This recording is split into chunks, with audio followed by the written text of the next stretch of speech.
And welcome back to Catholics Coast to Coast. I'm Ace McKay, where we like to really dive deep into conversations that are happening at Podcast Central, EWTN.com/podcast. If you haven't checked it out or haven't been there in a while, there is over 100 different conversations happening to help deepen your walk with faith and also to understand God better. So the best way to do that each week is to jump into God's Word. Let's get our deep dive with your word on the Word. Do you ever feel like you're just not getting it? Not getting what? Like you're missing what's going on? I'm missing what's going on. Can you fill me in? That must have been how the disciples felt in this Sunday's gospel. I am so confused.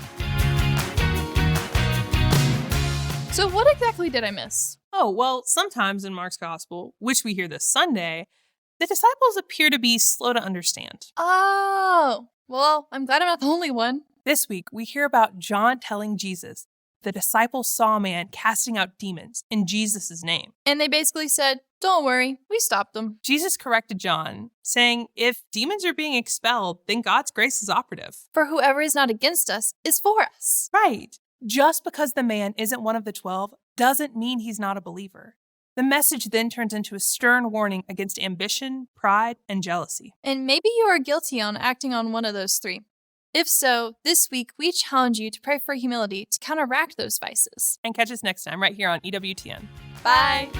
Great way to tackle God's Word each and every week. When you want to check out previous episodes or make sure you don't miss what's to come, make sure you go to EWTN.com/podcast and click on Word on the Word or simply subscribe wherever you like to stream. I'm Ace McKay. As Catholics Coast to Coast continues, we want to get into just a guy in the pew. He's talking about what it means to truly wait on God and something we all can identify with. So we need some help as we check in with them this week on Catholics Coast to Coast. Welcome to The Pew, the place where everyday guys talk about everyday things in front of the one person who can do something about it, Jesus Christ. Now here's your host, just a guy in the pew, John Edwards.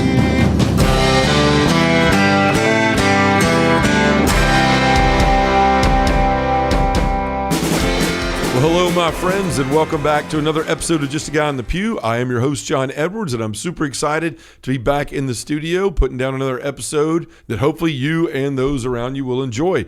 But folks, this week I'm going to be doing it by myself. Victor and I were both traveling last weekend. He was in Tallahassee for the Memphis-Florida State game, which, by the way, my Tigers came out victorious over his Seminoles. Not trying to rub it in, just stating the facts. But I was also traveling myself. I was in Indiana, up there in Muncie, starting a men's group and giving a restored parish mission. So we weren't able to get our schedules together, but the Lord had some things he put on my mind and my heart. So I wanted to go ahead and try to share some of those things with you this week. Folks, before I get started doing that, just want to say thank you to the folks in Muncie, to Jason and Father Eric and everybody else that came out to the mission. You guys gave such a gracious reception, and I'm so excited for the men there as we move forward in launching that group and just seeing what it's going to do for that parish and for that area. So, folks, thanks for welcoming me. I'll be in South Bend, Indiana this coming weekend on the 20th and 21st. I'll be up there at St. Adalbert Parish, giving a restored parish mission and launching a group there. So if you're in town and you're not at the Notre Dame game, come and be with us. In fact, the game's not until the afternoon, so you could spend the morning with us and then drive over to the game. But I'll be up there, and I'm excited to be with Deacon Jose and everybody up there as we launch another ministry of men, and we give a mission there for men and women. Then finally, at the end of the month, the last weekend of the month, the last Saturday of the month, I'll be in Folsom, California, which is shaping up to be a massive mission. They've got a ton of people registered, and we are looking forward to being out there with Tyler and everybody else at St. John the Baptist out there in Folsom, California. So if you're in any of those areas, come and be with us. Stop by, come to the mission. Come and find out how you can be part of the men's group. People are always writing in saying, where are these groups? Where can I go to find one? Where can we go to listen or to see you or to be a part of it, the events you're doing? Well, if you want to know that answer, you can go to Just a Guy in the Pew. You can click our events and book me page. There's a calendar there that lists the next 3 events we're going to be doing, but you can click a button and it will expand and show you every event that we have through 2025 that we have booked so far. So folks, we'd love to see you. We'd love to have you come to the events, and I'd love to meet you in person, especially if you've been listening to the show and been following us for a long time. So check out all that and find out where we're going to be. I also want to invite any and all of you to become monthly partners in the Pew. That simply means people that will give and support to our ministry and the work that we're doing here each and every month. that's useful, because we need to know what kind of funds we have to be able to grow and to support this ministry. We've got people we need to bring on because we are getting booked up more than we've ever been. It's crazy. The Lord is telling me in my prayer that I have to bring on other people because I simply can't handle it all myself anymore. I just can't. There's too many engagements and too many things. So we need to bring on some people. We have some great people in mind, but to be able to do that, we have to have the funding and the resources to do that. So I would ask that any of you that have enjoyed listening to the show, that have been touched by anything that we've done, that have gone to any of the retreats or the Restored Parish Missions or men's conferences, that are part of any of the groups we've launched, that you consider paying it forward, paying it to the next guy, so that we can go and build these places in other parishes, and we can continue to help people through this podcast and through all the things that we're doing in the ministry. So if you want to become a monthly partner in the Pew, you can do so by going to justaguyinthepew.com. There's a donate button on the side of the screen that's on every screen as you scroll. It's also in the top menu items there. It says support or donate. You can become a monthly partner in the Pew in a matter of minutes through our donor box donation platform. And folks, I could tell you, it would humble me, and I would be so grateful if you would, because gosh, the Lord is doing great things in this ministry each and every week. I hear stories. I get emails from people just about how their lives are changing and how men are becoming the men they're called to be for their families, and that's what we need now more than ever. So, folks, go there, check out all that we're doing. You can also see the pilgrimages we have going on our website. Everything is there. So go to justaguyinthepew.com to give, to support, to find out our events, and to just join us on pilgrimages or anything else. So, folks, thanks for listening to that as we jump into the show. So, folks, this week, it's so funny. I always look to God to say, what do you want me to talk about this week? Because we've got almost 300 episodes now, right? That's a lot of stuff to have talked about. And sometimes I can feel the pressure of like, well, what are you going to talk about next? And I don't try to just go searching for something. I oftentimes just try to look at my own life and see where God is moving in it, or the things that I'm experiencing myself, and realizing that, we're all human beings. We're all we all go through the same things. We all deal with similar things. And so I try to look there in my own experiences to try to share what's going on. And this week is no different. And if you were listening to the show last week, you know that Victor and I put out a show on persevering in desolation. And we talked about what it was like in those moments where it feels like God is abandoned you or left you, or you can't feel God. And the truth of it, as we said, is God never really abandons you. There's a lot of times in our life where we're looking for God, or we're looking for answers, and it could seem like, we're waiting on God. And that's the thing I want to talk about this week, is waiting on God. I mean, it is, desolation, consolation, all those things. We could feel like we're waiting on answers. And a lot of times in our life, we have decisions or places we've come to where we need to lean on God, and we're trying to, when we go to Him in prayer, and we're trying to listen or feel Him. And this past weekend, in Muncie even, I was talking about this in one of my talks. I was talking about spiritual warfare and the different voices, that we can hear in our head and in our lives. And, I always talk about how the devil is the loud one, and he's usually, sitting there accusing us or trying to convince us that we're no better than our worst sins, and how loud he is, and how he could say things like, you can't, you won't, you never, you shouldn't, you don't deserve, you're not worthy, all those things he says. But I talked about hearing our own voice, like distinguishing between his and our voice, and then especially listening for God's voice. And after I was through with that talk, we were on a short break and waiting for the third talk of the mission, the one on relationship with Christ. One of the guys came up to me and he said, hey, you were talking about the voices, and man, I could totally feel what you're saying about the devil. I experienced that in my life, and just those negative voices that we hear, that negative voice that's of the evil one. He said, but you mentioned like listening for God, and that God's in the whisper. And I was talking about in the Old Testament how Elijah didn't hear God in the storm or the fire and the earthquake or whatever. He heard him in the whisper, in the silence, in that still quiet voice. And that's the way I've heard God so often in my life. God doesn't show up with a bullhorn most of the time and go, hey, you, look at me and listen. Although we probably all would wish that, because it'd be much easier to find his voice and make decisions and get that confirmation that we're making the right choices and moving in the right direction. But oftentimes it's not that way. I mean, it never really has been in my life. It's been this small whisper, and a lot of times the times where I've heard God has been where either one of my own volition and my own choice, slowing down and stopping and trying to be more present to him, or in the case of going to jail, where he actually sat me down in a place where I had to slow down. And that's the thing, like, not only do we need to persevere, as we talked about last week in desolation, just persevere in seeking God, but there's another aspect to it. We need to be patient in our waiting on God, right? I mean, that's the thing we have to wait for. And that's what I told that man. I said, look, here's the thing. It's hard to hear that whisper because we're never willing to slow down. Right? We live in a world that tells us to go, go, go more than ever, right? And we feel like we have to be doing something all the time to be productive, right? To show something for our work. I mean, I don't know about you guys, but I always feel like in my life, I have to go, go, go, go, go. Like if I sit down and I stop what I'm doing even for a second to enjoy something or just to be still, I feel guilty. Like there's something I should always be doing, right? If I'm at home, there should be some laundry, or I should be cooking dinner, or I should be doing yard work, or I should be, tidying up around the house, or doing something. Like I really feel guilty a lot for sitting there and not doing anything on purpose, like being idle. And I know that we hear idle hands are the work of the devil, and that's what I'm talking about. Like people saying, look, you need to be doing something. You need to be doing something. But God didn't make us human doers. He made us human beings. And this is something we've talked about before on the show. And while, yes, there is merit to making sure the time you spent is of value and you're getting things done that you need to get done, right? That we're not being lazy or slothful. There's a point to that. But there's a difference, too, in between being lazy and slothful and actually taking time that we have purposely set aside for being with God to wait on Him.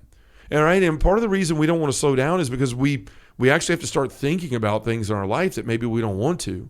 Like it's in those slow moments that things start to bubble up that need our attention. And oftentimes we don't want to give our attention to those things, so we busy ourselves to take our mind off of it, right? When there's bad things going on in our life, or when there's a decision that we're waiting to come down for somewhere, like we don't want to sit and ponder and just fixate on that, so we want to busy ourselves. And that's a good thing for some, but for others, we can get so busy that we never sit to listen to God. And that's the thing. He is found in that whisper. He's found in that stillness. That's also why the devil, the world, and the flesh around us try to put everything around us to keep us from being with God, right? Everything to distract us, like these stupid things here, these phones that ding, and you got emails 1 second and notifications from all your apps and social media, alerts and all that stuff, and the news cycle alerts and all that stuff is meant to distract you. And so often it comes for me right in the middle of when I'm about to sit down with God, and it's like, ding, don't forget this. And it might as well be Satan going, ding, don't sit down with God. I don't want you to, so look over here. It really is like squirrel, for a dog, where a dog is just intent on something, and then boom, there goes a squirrel, and you're off in the grass somewhere, and that the deep hedges, off to yourself and lost. And that's what the devil is trying to do, because he knows when we slow down and we take time for God in our lives, we're actually going to have a chance of hearing Him. We're actually going to have a chance to connect with Him. And He doesn't want that.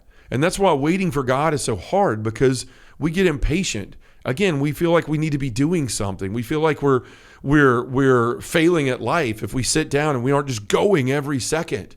I don't know about you, but even at night when I try to go to sleep, it's like I fight with my mind to slow down and to stop and to give me peace and to give me rest. It's because most of the time during the day, I'm not taking opportunities to stop, even if it's just for a couple of minutes, to acknowledge God and acknowledge that I need a break from the going, right? From the hamster wheel, from the never-ending highway of life, right? It just the busyness that is brought before us all the time. And so when this man said this to me, I was like, look, you have to be intentional. I was like, you have to find time to pray. And he said, well, I do, and I go to adoration and things like that. And the thing is, it made me think about that and even my own experience in adoration. Like, yes, I will take time to go to adoration and be with God, but how often do I have like a stack of books, like from my hands up where you can barely see my face, of all these things in case I need some sort of inspiration, or in case I need to read something, or I've got my rosaries or all these different devotional things to bring with me in case I need something. But folks, honestly, if I'm being truthful with you about how it is for myself sometimes, I do it because I'm afraid to sit in silence, right? I need to be doing something even in that. Like, what am I going to do if I just go sit and I look at the Eucharist and the monstrance, right? And I just focus on that.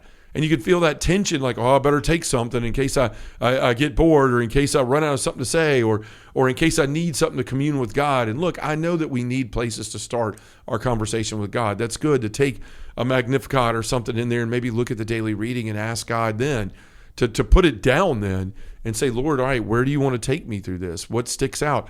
there are good things like that. But folks, a lot of times we're being honest. We take those things in there for distractions as well because we're afraid of simply being still. And we get worried about, well, what if I fall asleep or what if I this? Well, you know what? At least you fell asleep in the arms of God, right? Like we set all this stuff before us because we don't like waiting on God. We're impatient, right? We don't like sitting in that awkwardness, right? We don't like feeling like we don't have anything to say. And that's why so many of our prayers are practiced and we say the same thing over and over again because we can feel like we did something then. But the point of being with God is not feeling like you've done something. The point is being with him, like literally taking that time out to listen, to share, of course, what you need, not like God doesn't know what you need, but to help you voice that to him, to get it out, and then to listen, right? And then to flip the switch and close the mouth and open the ears. But again, we don't want to do that because we feel like we have to be running the conversation. We feel like we have to be saying something. If we run to the end of our words, then that must mean we're at the end of our time with God. And that's not the truth. Like everything in this world pushes us to be doing stuff, to try to be as efficient in our lives as we can be by trying to do 24 billion things at the same time. And the same thing with our phones. You can have 8 billion apps doing 8 different things. Our schedules are just full of constant running and things over things and meetings after meetings and all this other stuff. We feel like we got to keep up with the Joneses to be just as busy as somebody else, but the Lord is inviting all of us to slow down, to be willing to sit in that awkward silence and to listen and to wait for him. Like that's where we hear him. And we see it with Jesus, right? Jesus would even go, he would steal away to pray, right? It says he went off on a mountain to pray. He went away in a place to be by himself because he needed to hear the voice of God. He needed to hear his Father because that's where he got his marching orders. That's where he started to figure out everything in his life. So not only is it about persevering in these times where we feel we don't feel God or where we're not getting answers that we want, part of that perseverance is having patience. It's waiting on God. And it's in the waiting, which often feels uncomfortable and we get frustrated and we get angry. It's like, I've been doing that and God's not telling me anything. Well, we have this tendency to look at these as things where we're not getting our way or we're not getting an answer we want to as some sort of punishment. But actually what it is a gift from God. There's grace in the waiting. Like that's what I'm coming to find out in my own life, that there's grace in the waiting, right? And just those moments because God is bestowing grace upon you so that you can build virtue. Right? I mean, yes, God could snap his fingers at any time and do whatever he wanted and give you whatever he wanted to, but what kind of people would that make us be? Probably more demanding and wanting to slow down and listen to him less and just demanding and hoping that we can treat God like a vending machine, right? Just, okay, now I want this, now I want that. You know, it needs to fly out of the chute and be in my hand instantly.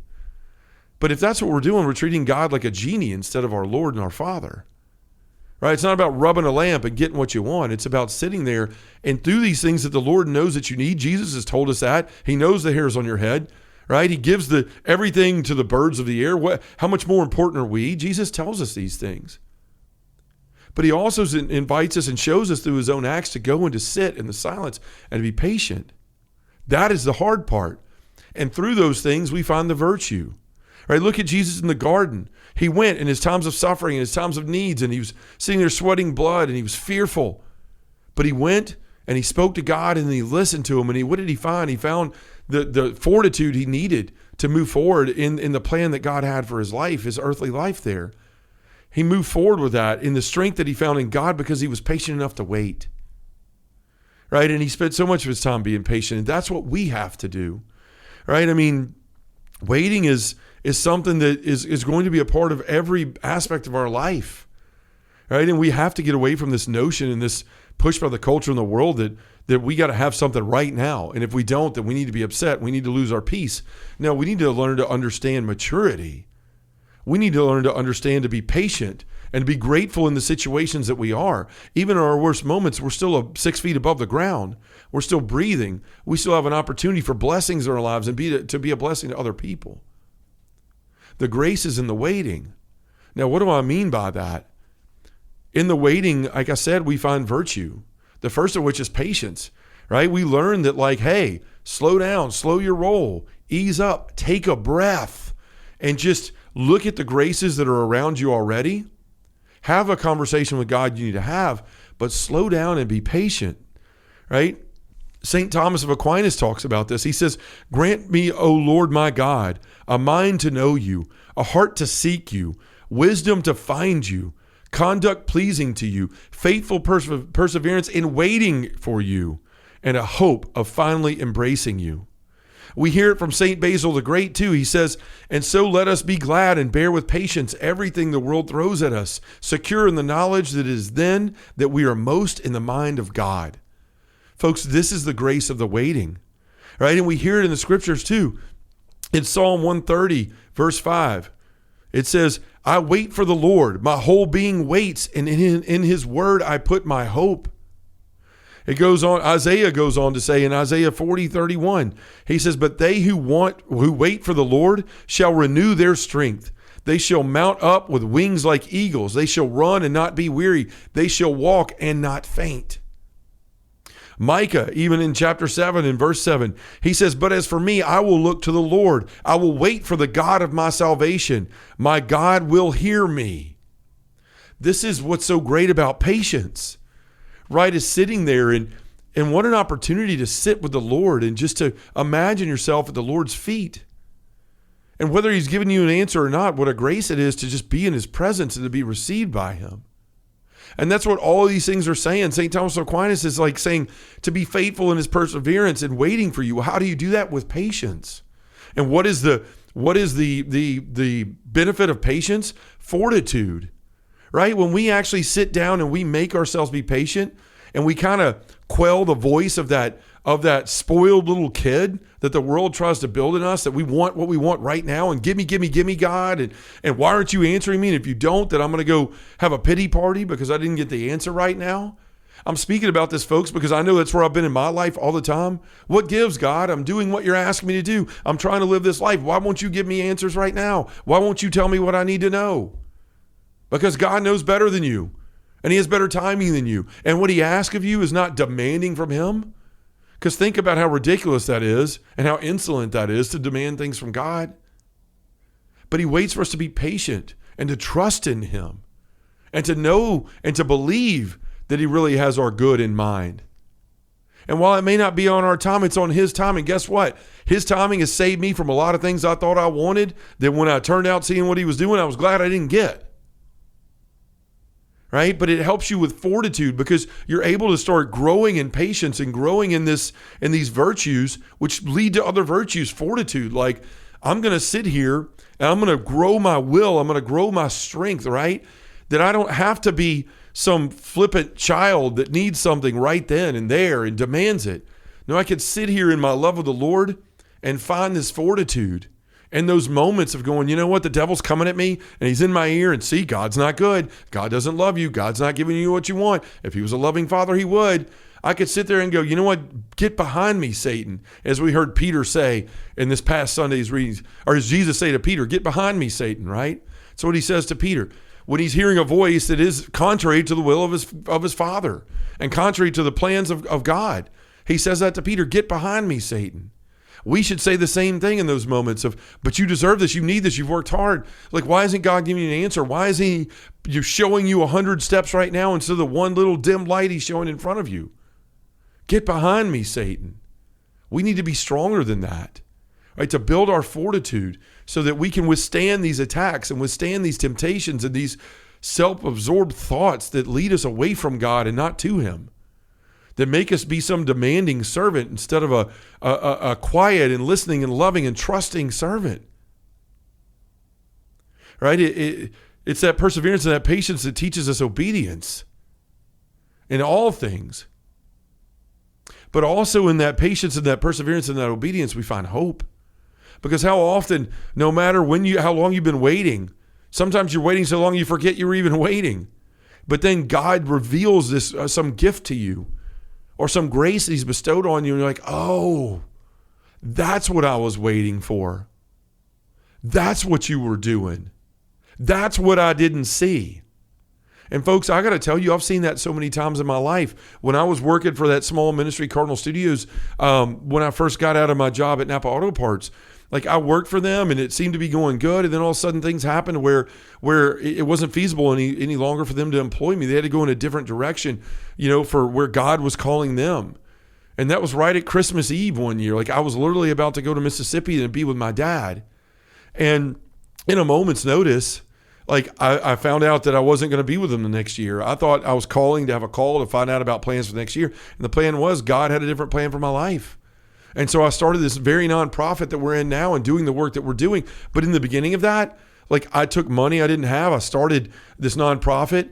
And I was like, okay, God, where are you? What do I do? What do I do in a nonprofit? How am I going to survive? How am I going to feed my family? What do you want me to do? And weeks went by and I felt myself getting full of despair and darkness and hurting and getting angry with God and saying, God, where are my answers? I've done what you've wanted me to do. Like so many people in this world don't care about you and I've given up everything.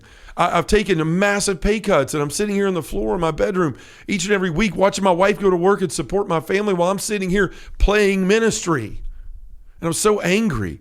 I was so angry to the point where I threw a Bible across the room on my bed and said, you know what, God, I give up. I give up. Like, you either got to show me something or I quit, which I don't recommend you demand things of God. But it was a week later, I had one event that got canceled. I was even more in a depression of that because at least I would have been able to hand some finances to my family at the time.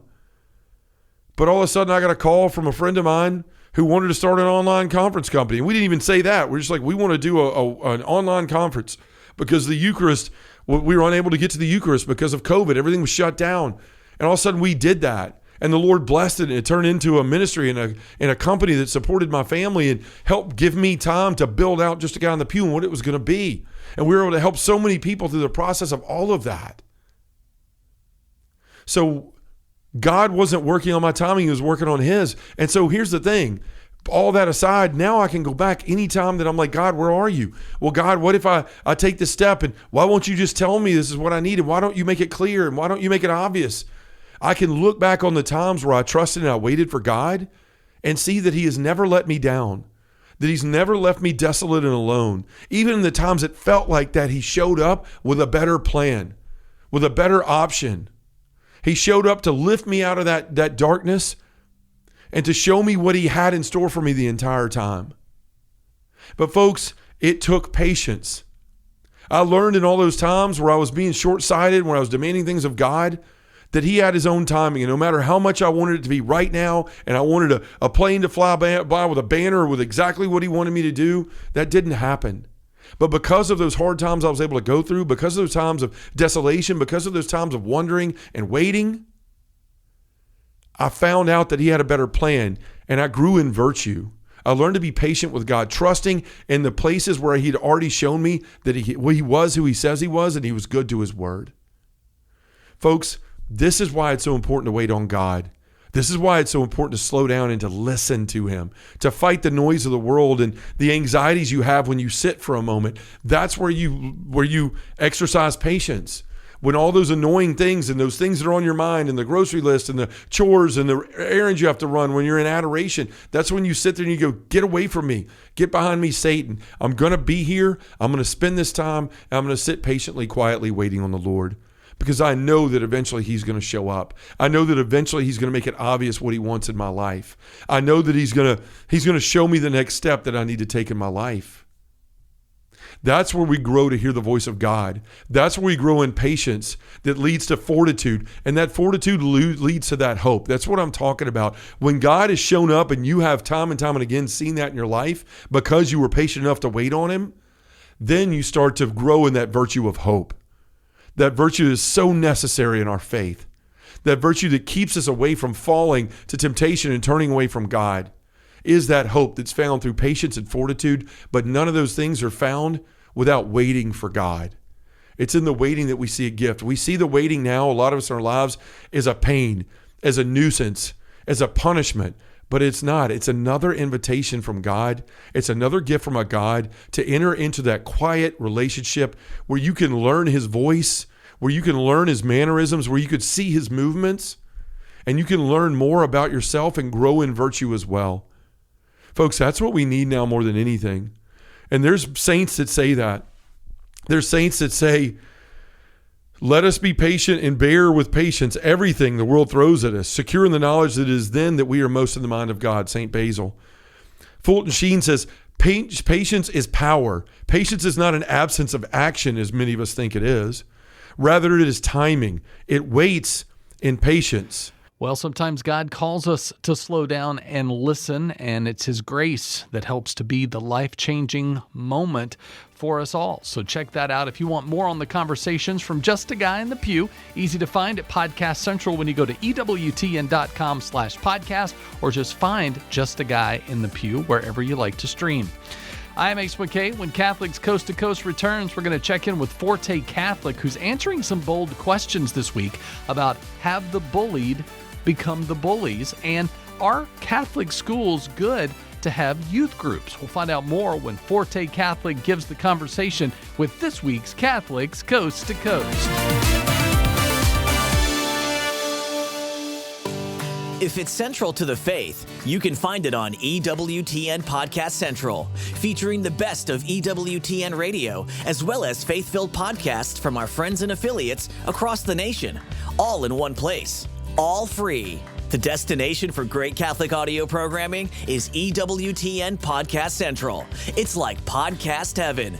Visit EWTN.com/radio/podcasts today.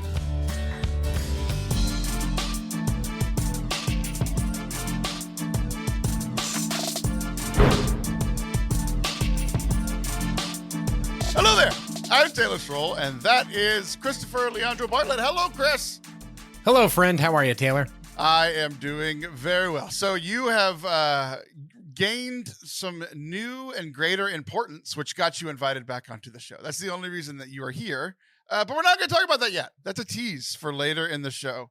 Just listeners, just salute me now. That's all I got to say. Exactly.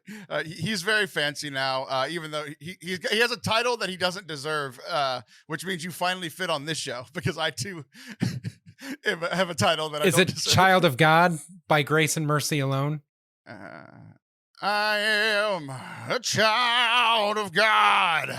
I'm no longer a slave to fear. You know that one? Yeah, I just, worship isn't worship unless it's really breathy. So I love that version of it. I need to growl. I need to make, the Lord is a Lion of Judah, and I'm trying to be just like him. I'm trying to roar my praises.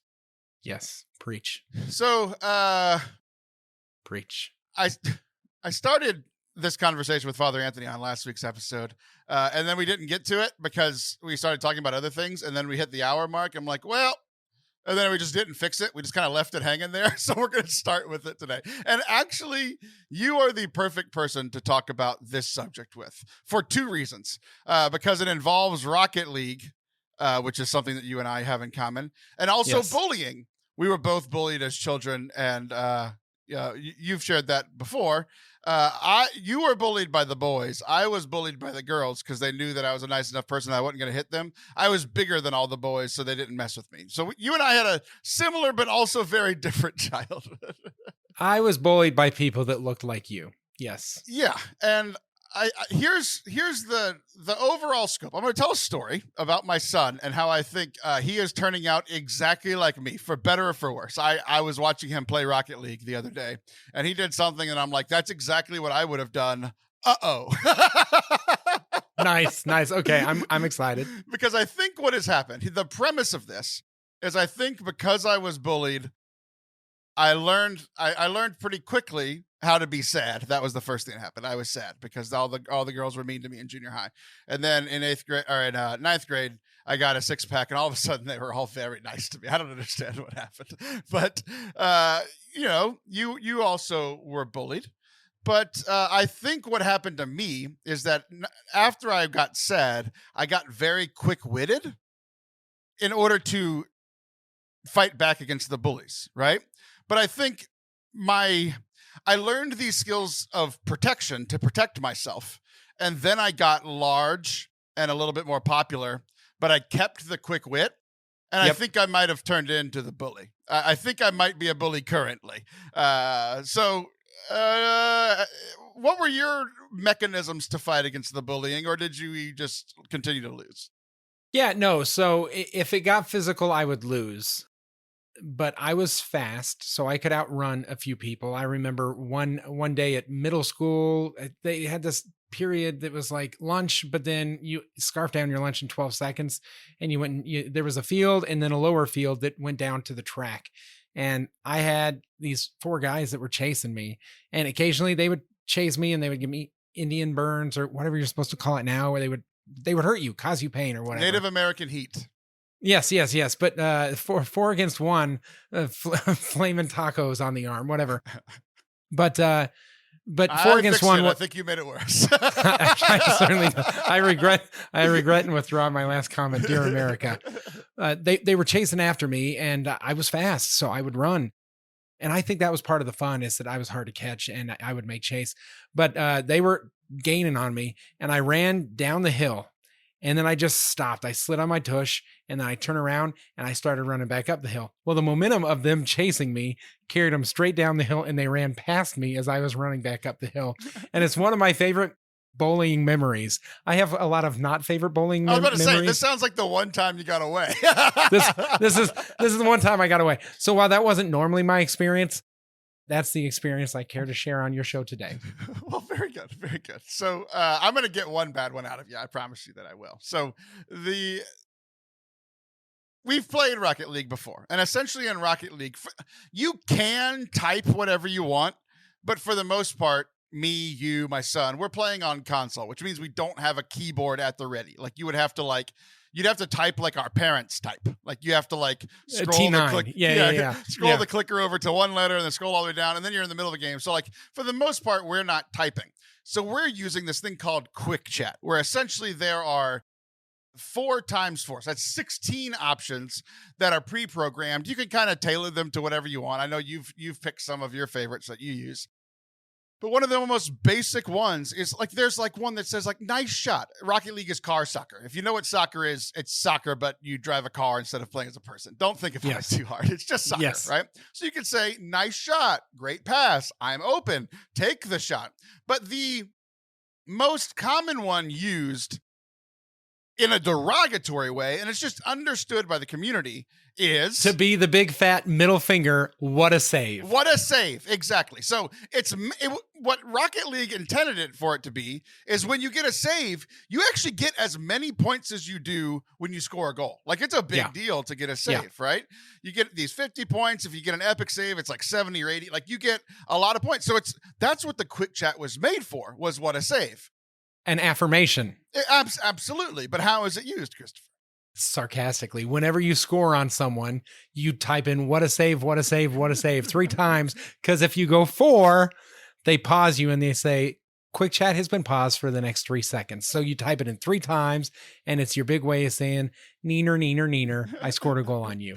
And I like how we're already differentiating ourselves because, you're the one standing up against the Bullies. You'll say, what a save, what a save, what a save. And then you said, you stop after the 3 seconds. I am pushing it the entire 3 seconds until it lets me say it again. And I end up saying it as many times as possible until the ball is snapped. And if it's not a close game, and like, let's say Chris is on my team, I'm saying it to the other team the whole time. I'm just sitting back there letting Chris play. And I'm just like, sitting in the goal in case they get close. Chris is pretty good. He's handling his own business. I'll say what a save 80 times in the next like 3.5 minutes.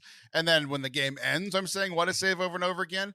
It's like you can't cuss in the game. Like it bleeps it out. It puts like asterisks in if you cuss. Even if you say something that's not cussing, but it like has a cuss word in it. Like if you were like, oh, you took me to class instead of school, it would take out the word class. So it just say, you took me to asterisk. Star. That looks way worse than class ever did, But like, Yep. But okay, so I think people kind of get what's happening here, right? The other way that you can do it, you mentioned when you score on somebody else, but I would also do it to my teammates, like yourself. Me and you are playing 2-on-2 against 2 people that we don't know. And so you miss a save that you absolutely should have had. And what am I saying 3 times in a row? What a save, what a save, what a save. Because I'm like, Chris, you suck. You absolutely should have gotten it. Like, if somebody makes a great shot, I'm not going to say it, right? But if you accidentally drive forward instead of backwards and you miss a ball going 2 miles an hour, you're getting 3 what a saves from me and maybe not. And this is where we enter the gray area of bullying. right? Because like it's my friend Taylor ribbing me a little bit, kind of elbowing me, hey dude, come on, you should have had that. And I'm like, yeah, I totally should have. I'm a doofus. And guys talk to each other like that. But like, that's different than when some stranger scores a goal and all of a sudden is like, this is the appropriate time to go ahead and lift the digital middle finger towards me by saying what a save 13 times in a row. Like that, like just get back to the game. But when you do it to me, I'm like, yes, I know, Taylor. Oh my gosh. And our buddy Doug, who skill level is a growth area. As good as say. anyone listening who's never heard of the game. Pretty almost. Yeah. Oh, So he's almost as good as you. Almost as good. Yeah.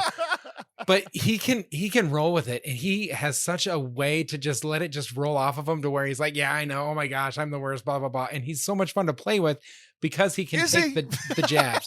Sorry. He's got such a good sense of humor when you're playing with him because of that reality. And so even then, our friendship is almost strengthened by kind of poking the bear, so to speak, but not when it's the stranger on the other team. That enrages me. Right. But even taking it a little further, right? Like if you and I, like, because we also have these headsets on. So like, I don't need to be using the quick chat. I'm using it mostly to be funny, right? Like when it's me and you, I'm mostly being funny. And like typically with the other team, I'm being funny unless they were mean to me first. If they were mean to me first, that's when I'm saying what a save 80 times when we're winning, because it's like, you started it, I'm finishing it. Like that's, that's essentially how this is going, right? But even amongst friends, like I have had arguments with friends in Rocket League. Let's say we've been playing together for an hour and you miss one save. That's an easy one. It's like, we both laugh at it. Cause like, we both know that you're better than that. We both know that you made a stupid, you clicked the wrong thing, whatever. Right. But if you have 6 or 7 like that, I might actually start being like, dude, what the hell? Like, I want to win. And then you're getting upset at me because I'm getting upset at you. And like, these things have happened before. Right. So it's like, I can do the one action and we both agreed that it was funny and it's this light ribbing, 5 minutes in. But if I'm doing the same thing an hour in and we've been dealing with it for an hour, that's when it starts to become like, okay, you talked about the gray area. Like I might actually be bullying now and I have to deal with this quite a bit, right? Where it's like, I'm ribbing. I was fine with it. You were fine with it. But an hour and a half in, maybe not. Right. So I'm watching Chris. My 11-year-old playing Rocket League. And I'm sitting, like, I think I'm eating lunch at our sofa. He's playing on this other screen right here. So, like, I'm watching a show, and then my show ended. So I just glanced down real quick to see how he was doing in Rocket League, right? Sure. And sure enough, what a save, what a save, what a save. He's saying that? My son is doing it to the guy that he just scored on. And I look down and it's like, I can't do anything but laugh hysterically. I start laughing. He realizes that I'm no longer watching my comedy TV show because it's paused. He realizes pretty quickly that I'm laughing at him and he turns around and he smiles. He's like, what? And I'm like, I can't get mad at you because like he absolutely learned that from watching me play. Yes. Yeah. You're a horrible father. Oh, yeah, thank you. That's what I was waiting for. I'm like, how do I say this tenderly? And I'm like, no, I'm not going to say it tenderly. No, there's a danger, man. Like, it's funny, but then you're like, oh, I can't. Because sometimes, like, my youngest son was getting picked on by his little sister. And finally, he just pushed her away. And I was like, you know what? Because I saw how it went down, she deserved some sort of a reaction. She was going for a reaction. She got a reaction. She's crying and she comes and is like, oh, he pushed me, blah, blah, blah. I saw it. She wasn't hurt. And I didn't get my son in trouble. I was like, yeah, you were kind of asking for it. You know what I mean? I know that sounds weird to say, but like there is an element to where, and I don't know if that was bullying or just siblings or whatever. There is a certain element of reaction that is appropriate at times. Like you said, when they started texting the what a save to you, you're like, okay, now we're going to destroy you guys and we're going to stick your nose in it all along the way. But unprovoked, it does feel kind of like a jerk move when I'm on the receiving end of it, which is why we haven't played Rocket League in a while. Right. Yeah, that's the reason. So, that's the sole reason. The sole reason. So it was funny. I asked him about it after the game was over. He was like, that guy said it first and I hit the game winning goal on him. So I'm going to say it. I'm like, okay. Okay. Like, so fine. it was the lane. The lane that we agree with. So it was really funny just to kind of see him and to kind of talk through it with him and to laugh. It was just so funny because it's like I saw him doing what I did, but like I think mine does go back to like I do that kind of stuff because the bullying bothers me because I was bullied when I was a kid, right? Sure. But I am I'm using that as an excuse, even though I'm 20 years removed from it, right? Maybe even more, right? So it's like some of that, like it's this weird thing, like, childhood trauma, whatever your childhood trauma is. Everybody talks about it, where it's like, okay, we can't completely dismiss our childhood trauma, but we can't not do anything about it either, or not change. Like I can't blame every time that I've bullied somebody on, the girls in 6th and 7th and 8th grade. Like it's not their fault. At some point it's mine, right? But there's this balance, and it's kind of hard to actually like know in myself where to find that balance, and it's especially difficult to talk about it, which is why we're having this private conversation about it. So Yes. It's just this weird thing of like I see people all the time doing the like, oh, but I had this happen to me as a kid, or I whatever, and it's just like. I'm 34. Like at some point I have to take ownership for my own actions. And yet I still know where this came from, where these quote unquote muscles of, quick-wittedness and standing up for myself were honed. And that was during that season. So I don't know. I've just been kind of thinking about it. Well, and if you look at the other side of the coin, which is me, because I got bullied a lot, and I hope that I haven't turned into a bully at times because of it, but there is a certain element of how far outside the lines can you draw before someone's like, dude, you're not even coloring anymore, and correct it. I was coaching a soccer team, and it's a kids soccer team, like U8, U7, whatever. It's just kids. Every player shows up wearing shin guards and cleats, and one kid shows up wearing boots, like thick boots. And I'm like, okay, this will correct itself, because the other kids on the soccer team will be like, hey, why are you wearing boots? You're not supposed to wear boots. Or worse, hey, dork in the boots. You know what I mean? I don't know. The kids don't say dork, whatever they say, but they didn't say anything. You know what corrected it is blisters. Blisters corrected the issue. But nevertheless, there is a certain aspect of I was quick-witted and I ran my mouth quite a bit. And my station in the hierarchical popularity was pretty low, to where I probably shouldn't have been running my mouth because of the way the pecking order worked. But I ran my mouth, and every now and then it led to a consequence that could definitely be defined as bullying. I'm not saying that I deserved all of it, but there's some times where I ran my mouth and the appropriate reaction was to respond with force, So all right, it's Christopher Bartlett's story time. Here we go. Oh, well, no, that's not. No. Yep. Example time. There have been times there. Okay. So there was this, there's this one time that we got bullied. This is actually kind of funny. My brother and I, okay. We had kind of the poor kid bikes. All the other kids are having Huffies and things like that. We have these road bikes that my parents got off of like a garage sale for like $8 a piece. They literally have different things that have whatever. It's just a road bike. And I ended up going to get my bike. I stayed after school at middle school for a little bit, and all of my pieces were taken off. So I'm like, dang it. And I had to put all the pieces back on. And then as I'm walking my bike out, I see a pile of screws on the ground, and I'm like, huh. So I pick up that pile of screws and I throw it over the fence to the junkyard that's behind us. And I'm like, haha, to whoever that is. And I get home, and there my brother is after walking his bike home, because all the screws got taken from his bike and he didn't find them. And so I was like, being the tough guy, whatever. I accidentally bullied my brother by destroying his bike permanently by throwing his screws over the front yard. But have you ever heard the phrase, to go a little bit more deep, hurt people hurt people? I have, but before we move on, that story ended way differently than I thought it was going to. I thought it was going to be you having this big moment. I thought you were going to pay the price, not your brother. That would have been hilarious. I thought you threw the screws over and then realized pretty quickly 3 feet later when you got on your bike that they were to your bike, and like all the wheels went everywhere and the handlebars went everywhere. That's how I thought it was going to happen, and it made me happy, which I think proves my point that I have become the bully. Yeah. But Yeah, the hurt people one. There was someone was mouthing off as I was walking home from that same middle school.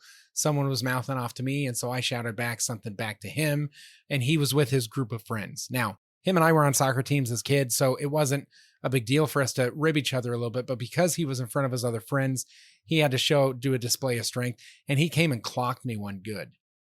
And it knocked one of my teeth loose. I was able to push it back in place and hold it there and whatever. So it worked out. We didn't have to go to the dentist or anything like that. But is that how teeth work? Huh? Is that how teeth work? It loose, not out. Knocked it loose. It was wiggly. What? I was 12. I'm not a dentist. Screws from the junkyard to put it back in. I should have just used them screws, and I would have had myself a free can opener. But then, so my dad calls his dad and says, we need to sit down and talk about this. It's not acceptable to for these boys to be clocking each other like that or whatever. And so like 4 days later, we go to his house and we get there and the boy is nowhere to be found. And the dad is cleaning blood off his knuckles. And it was the most awkward 7-minute conversation. I assure you, my son won't do that again. You can hear him whimpering in the background, like in the whatever room. And then we got in the car and my dad looked at me and said, son, that boy did not hit you. His father did. And that sometimes is what happens. And we drove home. And it was a perspective that the kid wasn't a jerk. His situation was a jerk, and some perspective. So I know this is a more uplifting Catholic comedy show, so I'll pass it back to you to recover from that story. Got way too heavy, way too quick, but there's your heavy story. Now I'm mad at that kid because he had a reason. Like, what's my reason? I think I'm still stuck as a bully and my dad's not currently punching me. I don't know what's happening. You said the girls, they broke you, and so you had to break someone else to reclaim your manhood. Yeah, so I might have told this story with you. We talked about bullying, I don't know, 2 or 3 years ago. You and I did. I might have told the story. So, but whatever, who remembers from 3 years ago? So the main girl that bullied me in 7th and 8th grade, she ended up working at like my primary care doctor's office, like as an intern. So like, it was very funny for me to walk in. I was in college. I was a college athlete. I walked in. I was in the best shape of my life. Yeah. And like, she's the intern. She was doing, getting like my height and weight and like measurements, I guess. So like, for whatever reason, I had to take my shirt off, and I took my shirt off in front of her, like, I looked pretty good. So it's like, yeah. I kind of did get I didn't bully her back. I didn't say like, look at me now, but I kind of stood there like, I win. It's fine, Yeah. So that was a good moment for me. If only I would have stopped there. In my darkest of days, Facebook stalking does provide a lot of consolation. If you really want to feel good about yourself, you can look up some of your bullies on social media and see that the hand that they dealt was one that they might have experienced the fruits of their labors. So, yeah. The person that I bully the most, though, is me, because I also Facebook stalk, but it's like me. I posted a picture today of me from 15 years ago. I looked incredible. That's the worst. I'm my worst own bully, and I think that's part of the problem. You're like, hurt people. I can't blame the sixth grade girls anymore, but I can blame myself. There's no one meaner to me than me. So then people are like, why are you being so mean to me? I'm like, there's this guy bullying me constantly. You look so much taller. And I'm like, wait, he's the same height. I don't get it. So yeah. I don't get why he hates me so much. He's just like me. He's just the same me. Yeah, exactly. So anyway, that was just some introspective on, there is this like big desire in me to stand up for myself whenever I'm wronged. But I think every now and then I've gotten a little carried away, and to the point of like trying to be funny. And it's like I get on a roll, and the first, let's say a roll is like 5 or 6 jokes. The first 4 or 5, everybody was cool with. And then if I'm in a group of 10 people, 5 people stop laughing after the 6th, and 7 people are done laughing by the 7th. And go to 10, you can get it back. You can win it back, Taylor. Exactly. So, there's a fine line between standing up for yourself against a bully or even bullying others in return. Great conversation today with Forte Catholic. You want to hear more? Just check it out at Podcast Central. Go to EWTN.com/podcast and make sure you subscribe wherever you like to stream. Then that way you get notification. Easy to do. Don't forget as well, we've got EWTN Extra, which is a part of our app. When you download and stream. Gives you a chance to get more conversations that help to deepen your walk with God. Of course, I'll be back next week. We'll do it all again. I'm Ace McKay. Thanks for joining me, and remember to let God define who you are, and I'll see you again with Catholics Coast to Coast.